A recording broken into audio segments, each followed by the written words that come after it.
Praise the Lord. Mathai എഴുതിയ സുവിശേഷം 8-ാം അധ്യായം.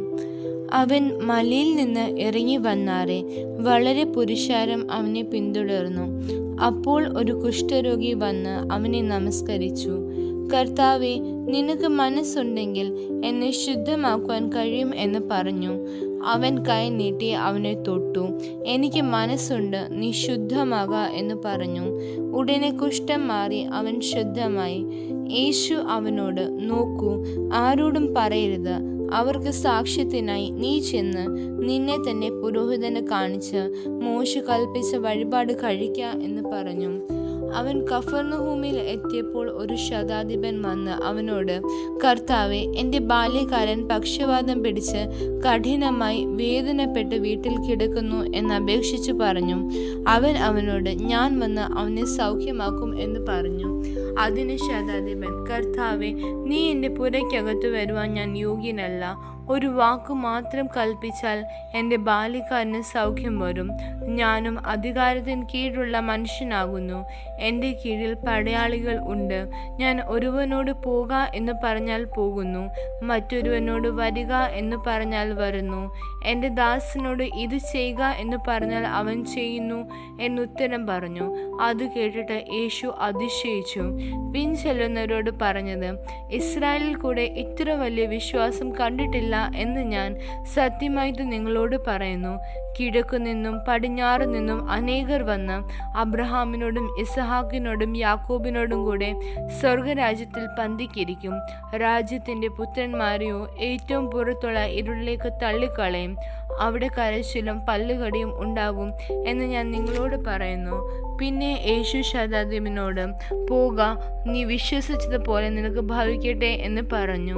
ആ നാഴികയിൽ തന്നെ അവൻ്റെ ബാല്യക്കാരന് സൗഖ്യം വന്നു. യേശു പത്രോസിന്റെ വീട്ടിൽ വന്നാറെ അവൻ്റെ അമ്മാവിയമ്മ പനി പിടിച്ച് കിടക്കുന്നത് കണ്ടു. അവൻ അവളുടെ കൈ തൊട്ടു. പനി അവളെ വിട്ടു. അവൾ എഴുന്നേറ്റ് അവർക്ക് ശുശ്രൂഷ ചെയ്തു. വൈകുന്നേരമായപ്പോൾ പല ഭൂതഗ്രസ്തരെയും അവൻ്റെ അടുക്കൽ കൊണ്ടുവന്നു. അവൻ വാക്കുകൊണ്ട് ദുരാത്മാക്കളെ പുറത്താക്കി സകല ദീനക്കാർക്കും സൗഖ്യം വരുത്തി. അവൻ നമ്മുടെ ബലഹീനതകളെ എടുത്തു വ്യാധികളെ ചുമന്നു എന്ന് യെശയ്യാ പ്രവാചകൻ പറഞ്ഞത് നിവൃത്തിയാകുവാൻ തന്നെ. എന്നാൽ യേശു തൻ്റെ ചുറ്റും വളരെ പുരുഷാരത്തെ കണ്ടാരെ അക്കരയ്ക്ക് പോകാൻ കൽപ്പിച്ചു. അന്ന് ഒരു ശാസ്ത്രി അവൻ്റെ അടുക്കൽ വന്നു.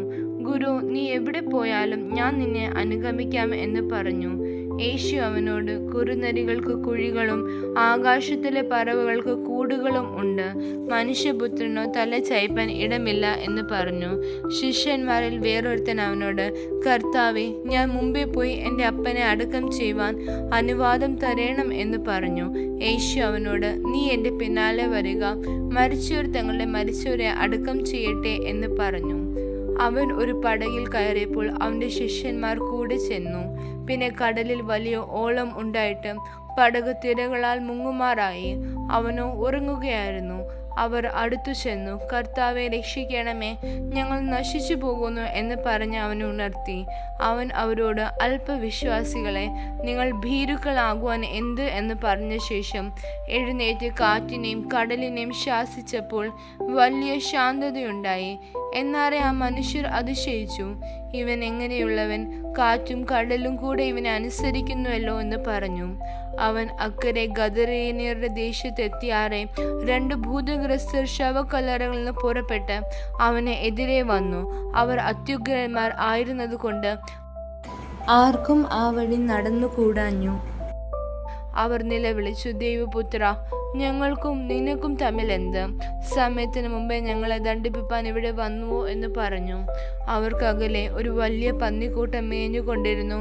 ഭൂതങ്ങൾ അവനോട്, ഞങ്ങളെ പുറത്താക്കുന്നു എങ്കിൽ പന്നിക്കൂട്ടത്തിലേക്ക് അയക്കണമെന്ന് അപേക്ഷിച്ചു. പോയിക്കൊള്ളുവിൻ എന്ന് അവൻ അവരോട് പറഞ്ഞു. അവർ പുറപ്പെട്ടു പന്നികളിലേക്ക് ചെന്നു. ആ കൂട്ടമെല്ലാം കടുത്തൂക്കത്തോടെ കടലിലേക്ക് പാഞ്ഞ് വെള്ളത്തിൽ മുങ്ങി ചത്തു. മേയ്ക്കുന്നവരോട് പട്ടണത്തിൽ ചെന്ന് സകലവും ഭൂതഗ്രസ്തരുടെ വസ്തുതയും അറിയിച്ചു. ഉടനെ പട്ടണമെല്ലാം പുറപ്പെട്ട് യേശുവിനെതിരെ ചെന്നു. അവനെ കണ്ടാറെ തങ്ങളുടെ അതിർ വിട്ടു പോകണമെന്ന് അപേക്ഷിച്ചു. ആമേൻ.